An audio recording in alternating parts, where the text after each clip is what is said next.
бір-біріне киім қорған тыныштық, тыным болу үшін жаратылып, Алла араларына мейірім мен махаббат салған. Ер мен әйел бір-бірін толықтырушы. Артықшылықтарын әйелдерге күйеулерінің жаннаттарын, жарының разылығы, Алланы разылығы деп, еркектерге араларындағы жақсыларын, әйелдеріне жақсы болғандарын, дүниедегі ең жақсы нығмет салиқалы әйел деп түсіндірген. Ислам діні дұрыс отбасылық өмірді қалыптастыру жолын да көрсетіп қойған.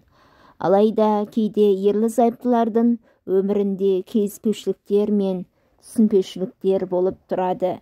Әрі мұның ең негізгі себептерінің бірі әйелдің күйеуіне қырсығы мен бағынбауы. Имам Ибн Удма қырсықтық ұғымның мағынасы бұл әйелдің Алла оған күйеуіне қатысты міндеттеген мәселелерінде күйеуінің тілін алмауы дейді. Әрбір мұсылман әйел өз мойнындағы күйеуінің қақыларын білуі және ұлы Алла оны осымен міндеттегенін түсіне отырып, күйеуіне тиесіні беруі міндетті. Ибн Аббас радиаллаху анху осы аятқа қатысты былай дейді: яғни еркектер әйелдердің билеушілері, әмірлері, әрі әйелдер оларға Алла бұйырған нәрселерде мойынсұнады. Әйелдің күйеуіне бағынуы оның отбасына жақсы қарым-қатынас жасауын және мал-мүлкіне құнытты қарауын да қамтиды. Өкінішке орай, мұсылман қыз-келіншектердің арасында әйелдің күйеуіне қатысты қырсықтығы исламдағы ауыр әрі үлкен күнәлардың қатарынан екенін білетіндер немесе ұғынатындар аз. Бұл мақалада әйелдің қырсықтығының астарында әйелдің күйеуін тыңдамауы, оған бағынбауы, оған зиян жәбірлер көрсетуі, оның қисық мінезі тағы басқа жөнінде сөз болмақ. Бірінші қырсықтық. Күйеуін ол тыйым салған нәрселерде тыңдамау. Алла тағала Құранда былай деп бұйырады: үйлерінде отырыңдар, әрі надандық дәуірінде жасайтындай жасанбаңдар. Хафиз ибн Касир былай тәсірлейді: әйелдер өз үйлерінде үй шаруасы, бала тәрбиесі секілді маңызды істерді атқарып отырулары қажет және қажеттіліксіз сыртқа шықпаулары керек. Міне осы бұл мәселедегі негіз болып табылады. Алайда әйелді үйден шығуға мәжбүр ететін немесе бұған күйеуінің рұқсаты талап етілмейтін, өйткені бұл оның ашуын туғызбайтын жағдайлар бұған жатпайды. Имам Ибн Бәтәл әйелдерге ата-ананы, туысқандарды зират ету секілді тағы сондай қажетті болған халал нәрселер үшін үйден шығуларына рұқсат етілгеніне дәлел бар деген. Алайда мұның рұқсат етілгендігі әйел адамның күйеуінен рұқсат сұрмауына және оны хабардар етпеуіне болады дегенге ұқсамайды. Әйел кісі өз үйінен күйеуінің рұқсатынсыз шықпау керек екендігін білуі керек. Шынайы бағыну бұл адамның өзіне ұнайтын нәрседе де, ұнамайтын нәрседе де бағынуы екінің білуі керек. Себебі адам онсыз да сүйсініп орындайтын немесе онсыз да істейтін нәрседе бағыну шынайы бағынбауға жатпайды. Осы сөздерге көрнекі мысал ретінде белгілі хадисті келтіруге болады. Туысқандық қатынасты үзбей ұстаушы бұл өзіне қандай қатынас жасаса тура солай қайыратын адам емес. Оны шынымен үзбей ұстаушы бұл өзгелер онымен туыстық байланысты үзсе де оны жалғайтын адам. Екінші қырсықтық. Еріне оның көрсетіп жүрген жақсылықтары үшін шүкірсіздік таныту. Ибн Аббастан радиаллаху анху риуаят етеді: бірде пайғамбар саллаллаху алейхи ва саллям маған тозақ көрсетілді де оның көпшілік тұрғындары күпірлік, бұл сөз иман мәселесімен байланысты емес, танытқан әйелдер болып шықты деді. Одан олар Аллаға күпірлік еткен бе деп сұрадым. Олар өздерінің күйеулеріне жақсы күпірлік көрсететін, егер сен сондай әйелдердің қайсы біреуіне ұзақ уақыт бойы жақсылық жасайтын болсан, ал содан кейін ол сенің өзіне ұнамайтын бірдеме көрсетсе, міндетті түрде мен сенен ешқашан еш жақсылық көрмедім дейді, деп жауап берді. Ал келесі бір хадисте өзінің күйеуіне тәуелді бола тұра, оған рахметін білдірмейтін әйелге Алла қарамайды делінген.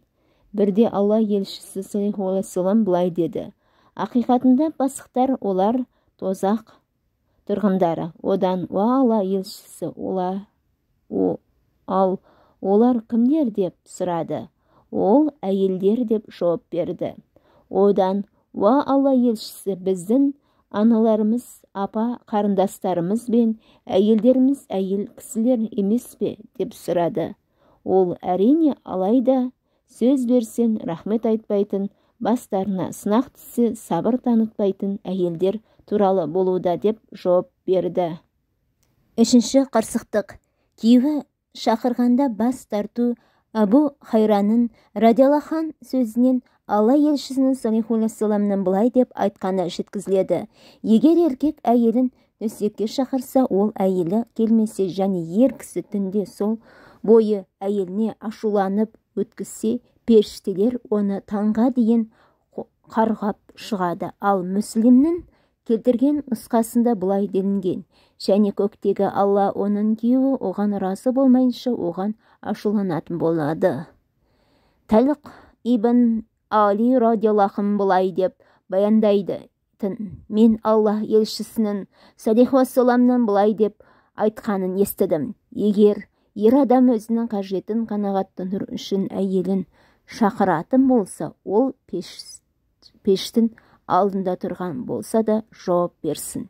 Яғни әйелі не нәрсемен айналысып жатқаны, ол ас әзірлеп жатыр ма, үй ішін тазалап жатыр ма, басқа да сол сияқты істермен айналысып жатыр ма, маңызды емес. Ол өз шаруаларын тастап бірден күйеуінің шақыруына жауап беруі керек. Төртінші қырсықтық. Күйеуіне нашар қарым-қатынас жасау, оны қорлау және оған зәбір көрсету. Мәселен, әйел кісі күйеуінің ашуын келтіргендей және оған ауыр тиетіндей қылықтар көрсететін немесе сондай мәнерде сөйлейтін кездер туралы, сондай-ақ күйеуінің туысқандарына қақысыз жәбір көрсетуде жатады. Имам ибн Жарир ат-Табари: әй мүміндер, сендерге мәлік махрдың бір бөлігін өздерінде қалдыру үшін әйелдерге қатысты оларға ауыртпашылықтар артып, әдет-ғұрыпқа сай азық пен киім-кешек алуларына тыйым салу арқылы қиындықтар, кедергілер тудыруларына болмайды. Бұған кірмейтін жағдайлар: олар зина түріндегі ашық арсыздық жасаса, сендерге азаптар шектіріп, сендерге қатысты міндеттеріне қарсы келетін болса, мұндай жағдайда берген махрлерінің бір бөлігін алып қою үшін оларға кедергілер келтіріп, қиындықтар жасауларына рұқсат етіледі деген. Ибн Аббас радиаллаху анху әйелдің мойынсұнуына, күйеуінің жанұясына жақсы қарым-қатынас жасауы және оның мал-мүлкіне құрметті қарау да жатады десе, Сағид ибн Абдул-Азиз былай баяндайды: бірде Абу ад-Дарда радиаллаху анху ащы тілді әйелге: егер сен мылқау болғанда, бұл сен үшін жақсырақ болатын еді деген екен. Бесінші қырсықтық. Күйеуінің жоқтығына оған опасыздық жасау. Ал ең ізгі әйелдер, бойынсынушылар, күйеулері жоқ кездерде Алланың қамқорлығының арқасында қарауға бұйырылған нәрселерді абыройын қорғаушылар. Имам әс-Сауди бұл аят туралы былай дейді: олар күйеулері жоқ кездерінде олардың дүние мүлкіне бас көз болады және Алла бұйырғандай ар-абыройын қорғайды. Мұқатіл былай деді: мұндай әйелдер күйеулері жоқта жыныстық мүшелерін сақтайды және олардың жоғында опасыздық етпейді. Абдулла ибн Салам радиаллаху анху былай баяндаған: бірде пайғамбарға саллаллаху алейхи уассаламға ең жақсы әйелдер туралы сұрақ қойылған болатын. Ол: әйелдердің ең жақсысы қараған кезінде сен қуанышқа бөлейтін, бұйырғанда саған бағынатын, сенің жоқтығында өзін және мал мүлкінді күтіп қорғайтын әйел деді. Абдуллах ибн Амр мен Фаддалла ибн Уабайд деген сахабалар радиаллаху анху былай деген: үш нәрсе бақытсыз сор болып табылады. Соның бірі онымен бірге болған кезінде ашуынды келтіретін әрі жоқ кезінде саған опасыздық жасайтын нашар әйел. Алтыншы қырсықтығы орынды себепсіз ажырасуды талап ету. Аллах елшісінің саллаллаху алейхи уассаламның қандай әйел орынды себепсіз күйеуінен талақ сұрамасын, ол үшін жәннаттың иісі харам болады деген. Имам ибн Худама былай деді: бұл хадис қажетсіз талақ сұраудың, ажырасуды сұраудың тыйым салынғандығына ұқсайды. Өйткені бұл жерде әйелдің өзі ішінде, күйеуі ішінде зиян бар. Сондай-ақ бұл некені қажеттіліксіз пайдасынан құр қалдырады. Имам Шаукани былай деді: бұл хадисте әйелдің күйеуінен талақ сұрауына қатаң түрде тыйым салынғанын ұқсау бар. Өйткені кім жәннаттың иісін сезбесе, демек оған кірмейді емес пе? Келесі хадисте орынсыз ажырасу мен айырылысу да талап ететін әйелдер екіжүзділер болып табылады делінген. Осылайша әйел кісі орынды себепсіз күйеуінің ажырасудың кез келген түрін, мейлі ол талақ, мейлі хул болсын, талап етуге құқығы жоқ. Алайда егер бұған орынды себеп болатын болса, онда тыйым салынған еш нәрсе жоқ.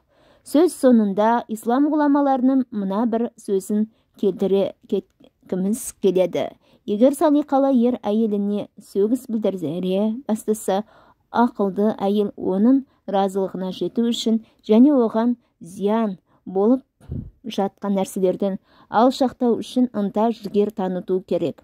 Себебі егер әйел өзінің күйеуінің зиян ете бастаса немесе оған ұнамайтын әрекет істей бастаса, бұл оның жүрегіне абыржу салады, әрі ыңғайлы сәтте түскенде ол оны тастап кетуі немесе оны басқамен алмастыруы мүмкін. Алып қосарымыз жоқ, Аллаға ақырет күніне иман келтірген, бұл дүниенің өткінші әрі сынақ екенін жүрегіне бекіткен әйел бүгінгі жазбадан өзіне керегін алар да амал жасар. Салиқалы әйел атануға асығар.